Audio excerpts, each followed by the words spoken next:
If you're a Muslim who wants to earn more whilst working less, then you've got to check out my webinar below. In it, I'm going to be sharing with you how you can start a side income that gives you and your family the life they deserve.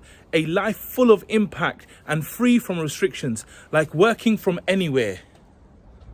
I started off by saying, when calamity strikes, what should you do?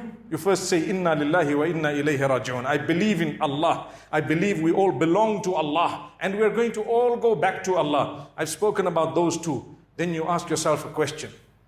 This calamity that struck, am I calm and content about it? Am I okay? Am I able to continue that swim that I was talking about just now with a smile? MashaAllah. You see the professional swimmers, watch them. They glide across. Have you noticed that? Effortlessly, and they're super quick. MashaAllah, before you know it, the best of swimmers and the fastest of them are not the ones who kick the water and who want to make the biggest of. Subhanallah. The biggest of splashes. They are the ones who glide through silently. You can't really hear much. You don't see a lot of splash, but they're gone before you know. You know what? With us in our iman, when calamity strikes, are you going to be a professional? In the sense that, are you going to be a good Muslim, mu'min? Are you already close to Allah? Does it make you fulfill more salah? Does it bring you closer to Allah? Do you check yourself? And if you do, you know what? You're going to glide through. You're going to actually swim through. Before you know it, you're on the other side of the calamity. Subhanallah. Thanking Allah. Oh Allah, I thank you for what you bestowed me with. You know why? It could have been worse.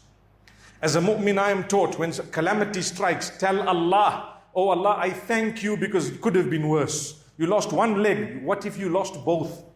You lost one child. What if you lost both?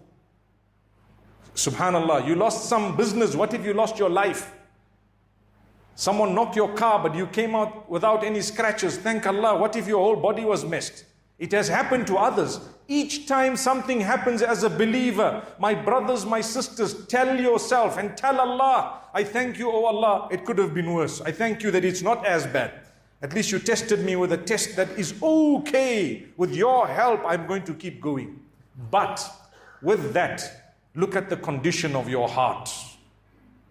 If you are content, thank Allah, you're a good person. If you are content at calamity that struck you, inshallah, you're a good person. But if you are struggling and you are really battling and it's changed you in a negative way and it's made you even worse, then guess what? You have to look at yourself. Ask yourself the first question. Have you ever harmed someone? Because now the damage of that dua they made against you is probably hitting back at you. Then there's going to be such a calamity that will strike that Allah will not help you through it because it is a punishment. اتقِ دعوة المظلوم فإنه ليس بينها وبين الله حجاب. The Prophet Muhammad ﷺ says, be very warned and be very careful about a dua that is, or a supplication made against you by the one whom you have wronged. You have made dhulm on someone, you wronged someone. Watch out for their dua because there's no barrier between that dua and Allah. When they make a dua against you, it's over. The justice of Allah will descend. If not now, just a matter of time. And we always say this.